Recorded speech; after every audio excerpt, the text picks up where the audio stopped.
dikasih dalam Tuhan Yesus, tidak terasa kita sudah ada di bulan November, saudara.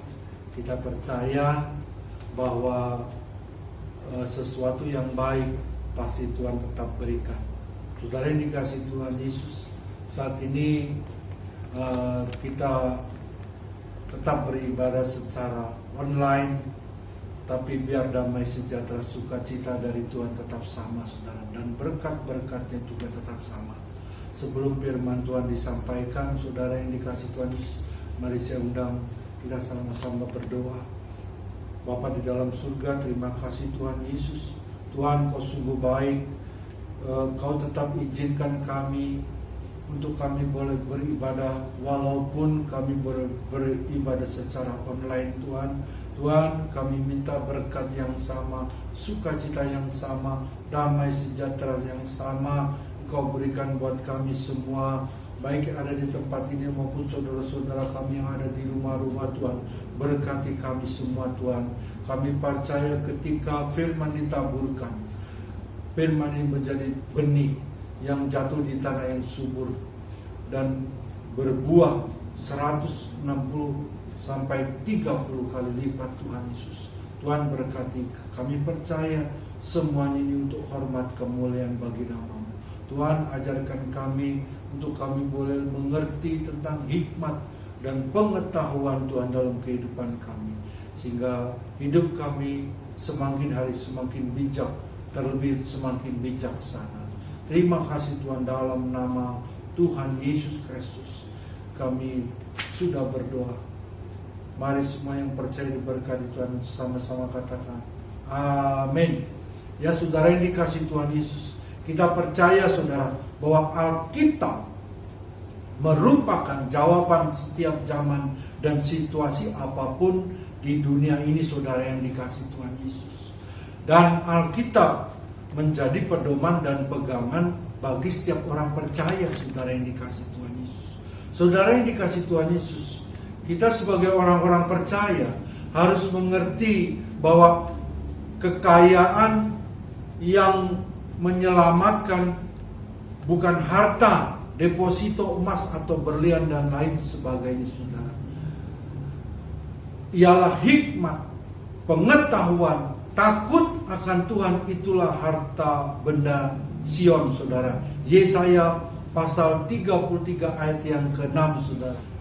Hikmat, sesuatu yang tidak kita bisa beli, saudara. Apakah saudara ada yang bisa dapat memberikan hikmat, membeli hikmat, saudara? Hikmat tidak ada di toko, di swalayan maupun di supermarket, saudara yang dikasih Tuhan Yesus. Dan yang kedua, hikmat tidak bisa dipelajari, saudara, karena hikmat tidak ada sekolahnya, hikmat tidak ada fakultasnya, saudara. Yang ada fakultas hukum, fakultas ekonomi, dan lain sebagainya, saudara yang dikasih Tuhan. Untuk mendapatkan hikmat, saudara dan saya harus belajar kepada yang empunya atau pemilik hikmat, saudara. Saudara yang dikasih Tuhan Yesus, Amsal pasal 8 ayat 1 sampai 3. Hikmat ada di mana-mana, di tempat tinggi, di tepi jalan, di persimpangan jalan, saudara yang dikasih Tuhan. Tuhan memberikan hikmat, saudara. Saat ini, kalau saya mengajarkan hikmat kepada saudara, maka saudara belajar hikmat dari manusia, saudara. Tapi kita saat ini, kita mau belajar hikmat yang dari Tuhan. Amsal pasal 9 ayat yang ke-10. Permulaan hikmat adalah takut akan Tuhan, dan mengenal yang kudus adalah pengertiannya, saudara. Wow, luar biasa, saudara. Jadi permulaan hikmat adalah takut akan Tuhan. Saudara yang dikasih Tuhan Yesus, mari kita mau belajar dari ada 3 kata. Yang pertama adalah kata bijak, yang kedua kata hikmat, yang ketiga kata kebijaksanaan, saudara yang dikasih Tuhan Yesus. Mari saya mau berbicara tentang yang pertama, yaitu Kata yang pertama yaitu kata bijak. Seberapa sering saudara dengar orang ngomong seperti ini, kamu jangan gitu dong, kamu nggak bijak sih, karena saya nggak ada yang ngasih tahu, karena gue nggak ada yang ngajarin sih saudara. Benarkah statement seperti ini saudara yang dikasih Tuhan Yesus? Saudara yang dikasih Tuhan, orang menjadi bijak karena tidak ada yang ngajarin saudara. Saudara yang dikasih Tuhan Yesus, untuk menjadi bijak harus dimulai dengan keputusan, yaitu dengan meninggalkan kebodohan. Saudara yang dikasih Tuhan Yesus, tinggalkan kebodohan untuk menjadi bijak saudara. Amsal pasal yang ke-9 ayat yang ke-6. Kalau engkau buang kebodohan, maka engkau akan bertemu dengan hidup saudara. Kalau engkau buang kebodohan, engkau bertemu dengan hidup. Yohanes pasal yang ke-14 ayat yang ke-6, Yesus berkata, akulah jalan dan kebenaran dan hidup. Saudara yang dikasih Tuhan Yesus, betapa dahsyatnya saudara, ketika engkau mengambil keputusan untuk tinggalkan kebodohan, untuk menjadi bijak, saudara yang dikasih Tuhan Yesus. Ketika engkau membuang kebodohan, maka engkau akan bertemu dengan hidup. Saudara yang dikasih Tuhan Yesus, ada dua kelompok dari bodoh menjadi bijak, yaitu ada sekelompok orang bodoh, bebal, nggak bisa diajar, pencemooh, dan kelompok lain orang pintar, hidup berhikmat, dan orang bijak. Seandainya orang bijak adalah orang bodoh yang mau diajar, Amsal 9 ayat 7 sampai 9, siapa mendidik orang pencemooh mendatangkan cemooh, siapa mengecam orang fasik mendapatkan celah. Orang bodoh kalau dididik selalu memberikan jawaban, tahu apa sih lu? Lu so tahu.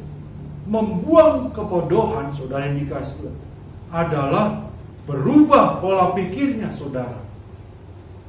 Maka kamu akan bertemu hidup. Hidup itu adalah Yesus saudara. Saudara yang dikasih, bertobat adalah perubahan pola pikirnya. Jadi orang bodoh menjadi orang bijak. Untuk menjadi bijak bukan masalah diajar atau nggak diajar saudara yang dikasih Tuhan, tapi keputusan meninggalkan kebodohan, menjadi bijak saudara. Jadi perkara orang bijak yang pengetahuannya masih kurang atau nol saudara yang dikasih Tuhan, tapi orang tersebut sudah meninggalkan kebodohan dan menjadi orang yang bijak saudara yang dikasih Tuhan. Kalau orang bijak yang masih pengetahuannya kosong atau nol, maka orang tersebut akan terbatas saudara yang dikasih Tuhan, dengan tidak mau belajar atau menambah ilmu. Keberhasilannya juga terbatas karena orang tersebut tidak mau belajar dan tidak mau menambah ilmu. Padahal hidup orang tersebut masih bisa berkembang terus saudara yang dikasih Tuhan Yesus. Jika knowledge, what you know, apa yang pengetahuan, apa yang kamu tahu, wisdom, hikmah, how to say what you know, bagaimana kita menggunakan kata yang kita dapat, kita tahu. Saudara yang dikasih Tuhan Yesus, kita masuk dari kata yang kedua, yaitu hikmat. Hikmat tinggal di dalam pikiran. Untuk mengetahui orang berhikmat atau tidak berhikmat, adakah dia berhikmat dan tidak berhikmat saudara? Saya umpamakan seperti pohon mangga saudara. Buahnya bisa dimakan, rasa buah mangganya, buahnya besar-besar, buahnya selalu berbuah pada musimnya saudara. Orang berhikmat bisa kita lihat, pertama perkataan, kedua perbuatan, ketika tulisannya saudara. Yang pertama saya akan mengurai saudara yang perkataan. Banyak orang percaya mengeluarkan kata yang sia-sia, saudara. Seperti, wah matilah gue bisa amsyong, saudara, dan lain sebagainya, sial, dan macam-macam, saudara, perkataan yang sia-sia. Yang kedua, tentang perbuatan, saudara. Saya menyinggung tentang membayar atau mengembalikan milik Tuhan, saudara. Saudara yang dikasih Tuhan Yesus, di firman Tuhan di dalam kitab Maleaki, saudara, orang yang tidak mengembalikan apa yang menjadi milik Tuhan, itu bisa dikatakan penipu dan bisa dikatakan juga maling, saudara, karena mencuri miliknya Tuhan, saudara. Tapi saya tidak mau berbicara seperti ini karena ini adalah dalam kitab Maleaki, saudara. Tapi kita harus belajar sehingga melakukan apa yang mengembalikan milik Tuhan. Ini adalah satu tindakan perbuatan sehingga orang bisa melihat perbuatan kita, saudara. Saudara yang dikasih Tuhan Yesus. Dan mungkin saya percaya kita sebagai orang tua juga harus mengajarkan untuk anak-anaknya tentang hal seperti ini. Memang ini adalah satu keadaan yang mungkin keadaan seperti krisis demi COVID-19 mengakibatkan krisis ekonomi dan lain sebagainya, saudara, sehingga banyak orang yang mengalami kesulitan ekonomi. Tapi kita percaya sebagai umat yang telah ditebus oleh Tuhan dan umat yang menjadi miliknya Tuhan, kita berkewajiban mengembalikan apa yang menjadi milik Tuhan. Kitab Ulangan pasal 6 ayat yang ke-7. Haruslah engkau mengajarkan berulang-ulang kepada anak-anakmu dan membicarakannya apabila engkau duduk di rumahmu, apabila engkau dalam perjalanan, apabila engkau berbaring, dan apabila engkau bangun, saudara. Saudara, manusia cenderung lupa apa yang telah diajarkan.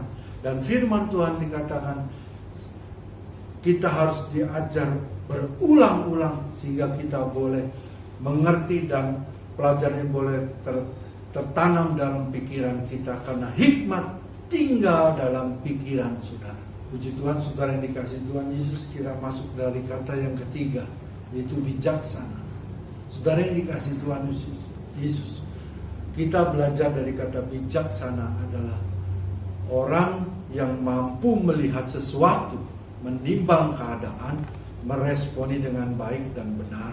Kalau seseorang dikenal bijaksana adalah orang yang dapat meresponi dengan baik dan benar, adalah orang yang bijaksana, saudara.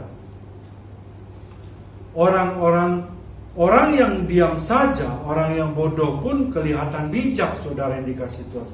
Kemampuan kita bisa dilihat sesuatu, menimbang keadaan dan meresponi dengan baik dan benar. Amsal 8 ayat 20. Hikmat ada atau tinggal di pikiran. Manusia pertama diciptakan ada dalam hikmat dan pikiran Tuhan.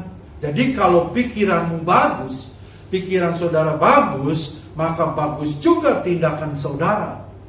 Kalau pikiran saudara jelek, maka jelek juga tindakan saudara. Action dilakukan berulang-ulang dinamakan habit. Habit adalah kebiasaan.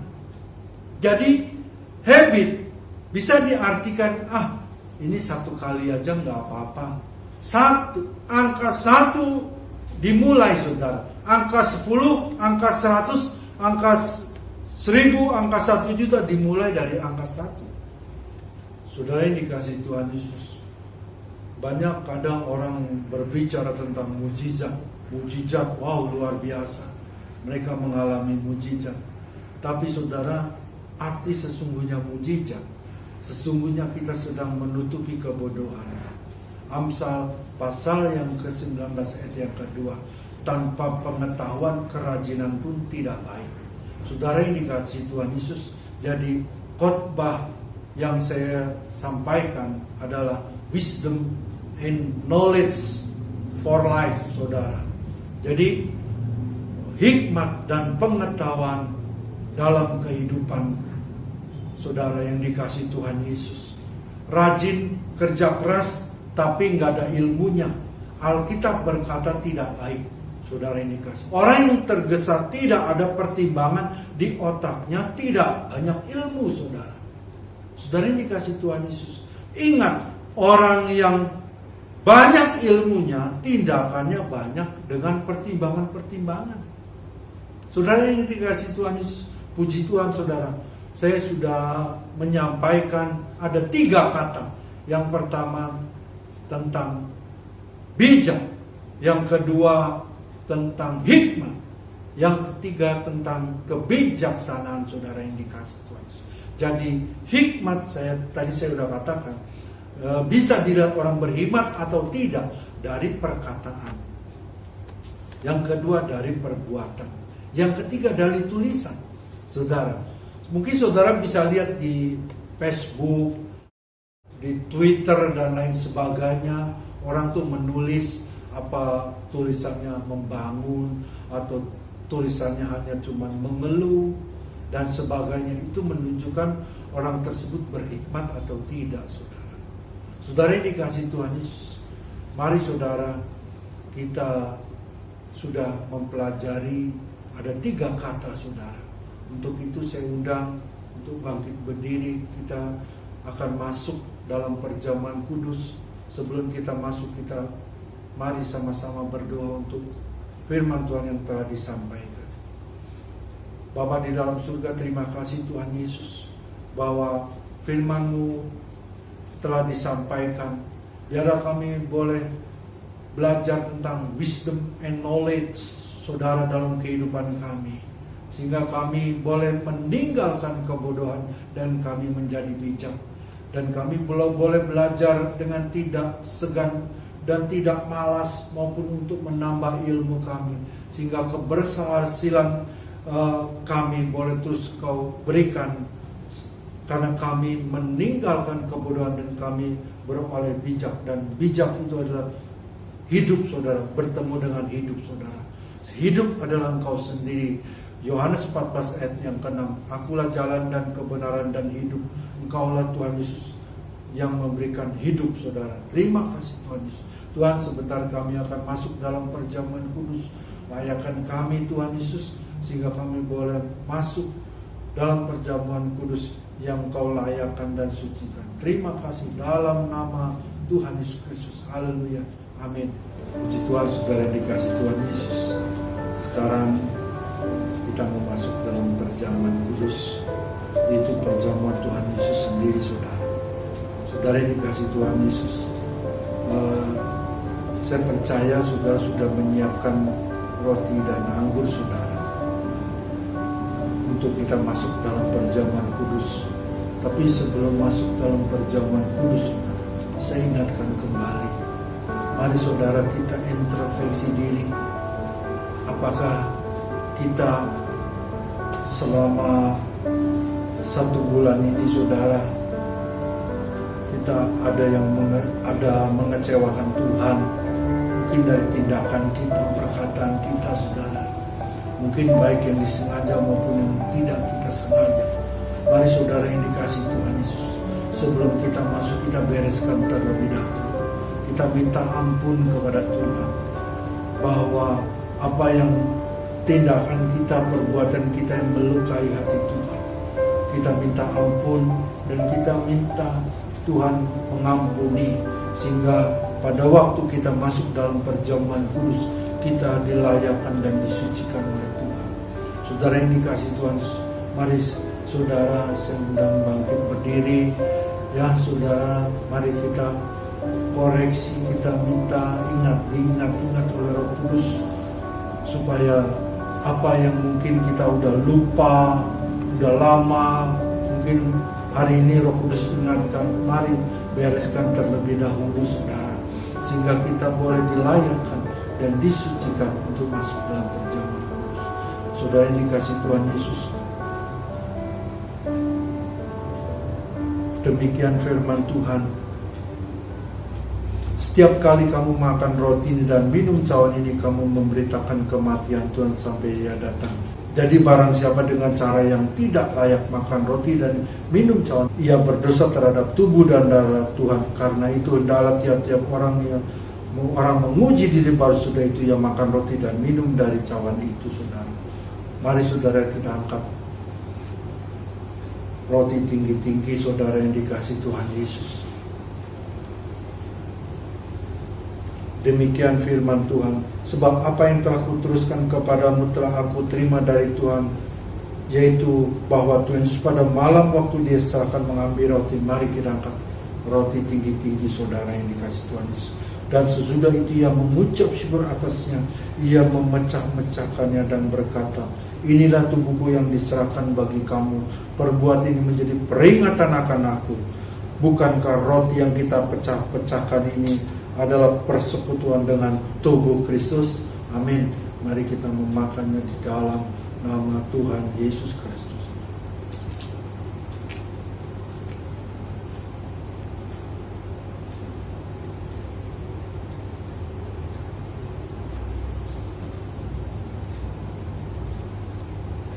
Terima kasih Tuhan Yesus. Terima kasih Tuhan. Mari kita angkat cawan pengucapan syukur. Demikian firman Tuhan. Demikian juga Ia mengambil cawan sesudah makan lalu berkata, cawan ini adalah perjanjian baru yang dimateraikan oleh darahku. Perbuatan ini setiap kali kamu meminumnya menjadi peringatan akan aku. Saudara-saudara yang dikasih Tuhan Yesus, cawan pengucapan syukur yang atasnya kita mengucap syukur adalah persekutuan dengan darah Kristus. Amin. Mari kita meminumnya di dalam nama Tuhan Yesus Kristus. Jangan diam, saudara, ucapkan syukur. Terima kasih Tuhan. Terima kasih Tuhan Yesus. Engkau baik Tuhan. Terima kasih buat tubuh dan darah-Mu. Kami boleh bersekutu dengan Engkau Tuhan. Engkau baik Tuhan Yesus. Terima kasih Tuhan.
Tuhan buat roti dan darah-Mu Tuhan Yesus.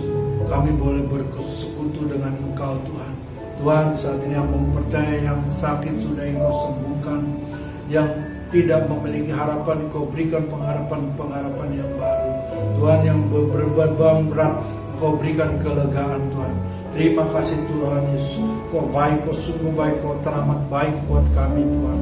Tuhan, terima kasih buat tubuh dan darah-Mu Tuhan Yesus. Terima kasih Tuhan, melalui persekutuan dengan tubuh dan darah-Mu kami memberitakan kedatangan Tuhan yang kedua kali.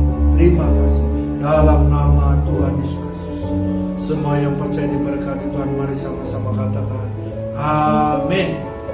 Sahabat semua, untuk bangkit berdiri, kita akan bersama-sama memperkatakan visi rayon 1H.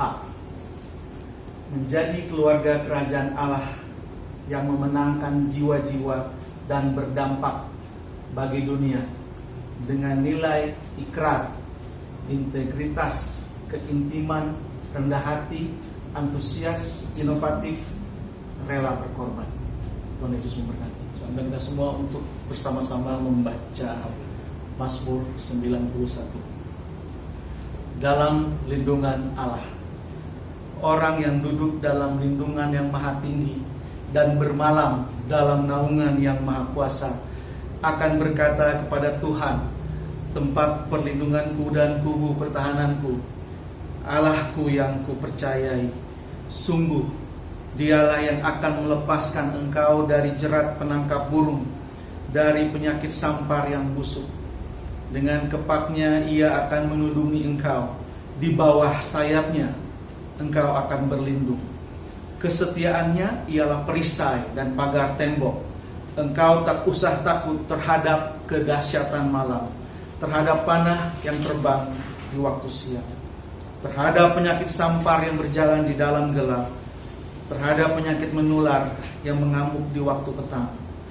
Walau 1000 orang rebah di sisimu dan 10.000 di sebelah kananmu, tetapi itu tidak akan menimpamu. Engkau hanya menontonnya dengan matamu sendiri dan melihat pembalasan terhadap orang-orang fasik. Sebab Tuhan ialah tempat perlindunganmu. Yang maha tinggi telah kau buat tempat perteduhanmu. Malapetaka tidak akan menimpa kamu, dan tulah tidak akan mendekat kepada kemahmu. Sebab malaikat-malaikatnya akan diperintahkannya kepadamu untuk menjaga engkau di segala jalanmu. Mereka akan menatang engkau di atas tangannya, supaya kakimu jangan terantuk kepada batu. Singa dan ular tedung akan kau langkahi. Engkau akan menginjak anak singa dan ular naga. Sungguh hatinya melekat kepadaku, maka aku akan meluputkannya. Aku akan membentenginya sebab ia mengenal namaku. Bila ia berseru kepadaku, aku akan menjawab. Aku akan menyertai dia dalam kesesakan. Aku akan meluputkannya dan memuliakannya. Dengan panjang umur akan kukenyangkan dia, dan akan kuperlihatkan kepadanya keselamatan daripadaku. Haleluya. Terima kasih Tuhan Yesus. Firman Tuhan sudah disampaikan. Kita juga boleh bersekutu dengan tubuh dan darah Tuhan, saudara. Sebentar kita akan melakukan aktivitas kembali masing-masing, saudara. Tapi saya percaya sebelum kita berpisah, angkat tanganmu, arahkan hatimu kepada Tuhan dengan segala kebaikan-kebaikannya. Kasih, sukacita, damai, sejahtera dari Allah melalui anaknya yang tunggal, itu Tuhan Yesus Kristus. Persekutuan yang manis dengan Roh Kudus menyertai kita semua hari ini sampai Maranatha. Tuhan Yesus datang menjemput kita semua di awan-awan yang permai, bahkan kekal selama-lamanya. Semua yang percaya diberkati Tuhan berlimpah-limpah.